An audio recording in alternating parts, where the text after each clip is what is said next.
All right, so I'm actually resuming a 12-part series. I'm covering the Venus sign placements. This is actually the seventh out of the 12. So if you're interested in checking out some of my other interpretations of the Venus sign placements, you can check out this playlist that you can see right before you now. But right now we're talking about Venus and Virgo, and this is a very special placement. The reason why is because Venus is debilitated in Virgo. Venus is in her fall position. She's much happier in the exalted sign of Pisces, and we are about as far away from that as you can possibly get. So Venus is in fall in Virgo.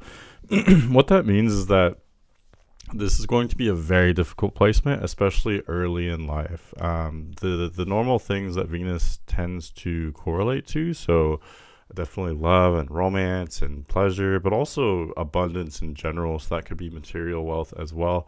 All of these things may be difficult for someone who's born with Venus and Virgo to find. And the reason why is because with Venus and Virgo, Virgo is a very practical sign. Virgo is a very hardworking sign. There are many positive attributes to Virgo, and there are even many positive attributes to Venus and Virgo. But Venus typically represents a much more kind of passive way of going about things. So we can more see this where Venus really thrives in signs that are actually a little bit more passive, like Libra, Taurus, even Pisces. All of these signs are kind of masters at just going with the flow and allowing things to come to them, if that makes sense.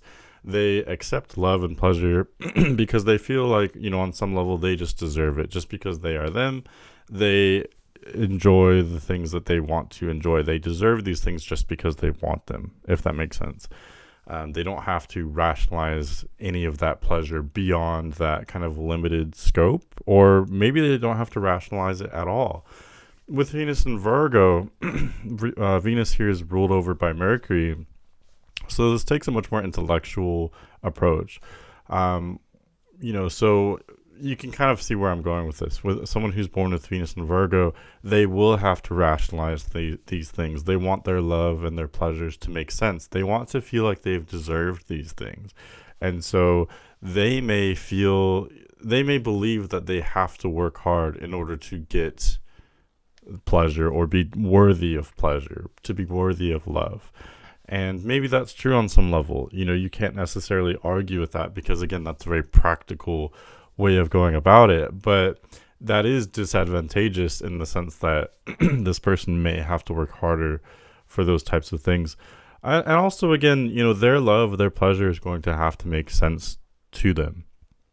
So something you'll commonly see in more passive, or excuse me, more passionate Venus placements, most people will kind of fall head over heels into love at one point or another. There's this kind of fantastical element about it, if that makes sense. You can really see this. Venus is exalted in Pisces, which is the exact opposite. Venus in Pisces is all about just surrendering to the universe and just seeing the beauty and everything, and nothing has to be measured or objectively correct. It's just very fantastical and really very subjective, and you can just get lost in the experience. So that's where Venus really thrives in signs that can kind of embrace that larger than life kind of experience and perception, if that makes sense. So again, this is the exact opposite. Venus in Virgo is very sober and rational, materialistic, and objectively correct. So someone who has Venus in Virgo, they're much less likely to fall in love, as they say. Their love again is going to be very rational. So they'll mainly participate in relationships that are maybe transactional in nature or that are supportive to both parties. They take this much more rational, like, what are the pros and cons of this? Does this person help me? Do I help them? It's all this, really, it just comes down to analysis because, again, that's how Virgo operates. And for more information, too, you can see where does Mercury lie in this person's chart, because that's going to give you an idea of kind of what the intention is or what the desire is kind of behind Venus, if that makes sense. What is powering this analytical process? Many of these people will have Mercury and Virgo as well, and then then you can see this very, very analytical and rational approach to what would typically be not so rational, if that makes sense. Another component that we could see with any detriment, or in this case, a fall position, is that there's some kind of theme involving being misunderstood, okay, being different than everyone else, and kind of thinking for yourself, this is my philosophy. You can apply this to any detriment or fall position. And this is definitely true here with Venus and Virgo. Although this is a very practical approach to things, I think this can be unsettling for other people that maybe have a different process. So, for example, when someone is engaging in a romantic relationship and they remain so sober and analytical, and they can view the relationship in such kind of cold, neutral eyes, from such cold, neutral eyes, that can be very unsettling for other people. Does it make sense? Sure. But at the same time, you're making sense in an area where most people don't make sense, if that makes sense. Most people are, romantic, and it's so emotional. So being so measured and logical and precise, that's going to be unsettling for many people. So that's where Venus and Virgo is going to really be attracted to more cerebral types, intellectual types. They may definitely be attracted towards someone who has a lot of placements in Virgo, or other earth signs like Taurus or Capricorn.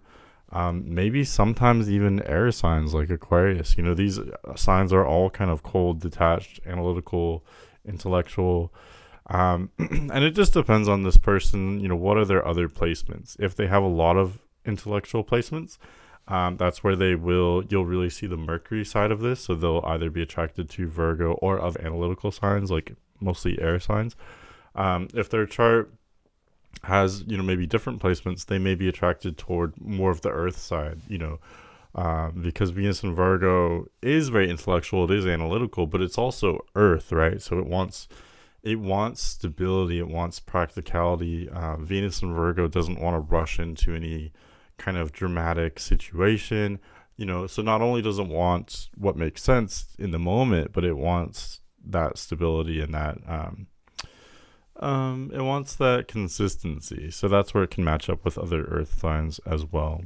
One last thing that I'll say about Venus and Virgo is that another way that Venus and Virgo is misunderstood is that Venus does have to do with how we express ourselves romantically, and putting Venus in such a not just an analytical and practical sign, but this is also a very understated sign. It's very humble, believe it or not. And so with Venus and Virgo, this person may be likely to express themselves romantically through kind of, small tasks and deeds, like for example, like performing a service for someone, or like cleaning their car or something, or buying them vitamins. Like, none of these things are considered particularly sexy or romantic. But with Venus and Virgo, again, it's about what makes sense. So, rather than buying chocolates for someone, this person may think about, okay, what is actually healthy for them in the long run? What do they need? What would actually help to improve their circumstances? And again, that makes sense. How can you argue with that? It makes sense. But again, that can come across either cold and detached to many other people, or many people won't even notice this at all if they're expecting something much more grandiose.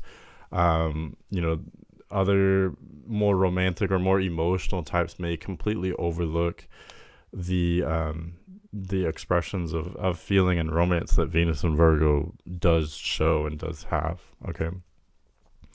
So that's my take on Venus and Virgo. This is a very interesting placement, and it's very endearing when you actually kind of think about it and feel it, I guess.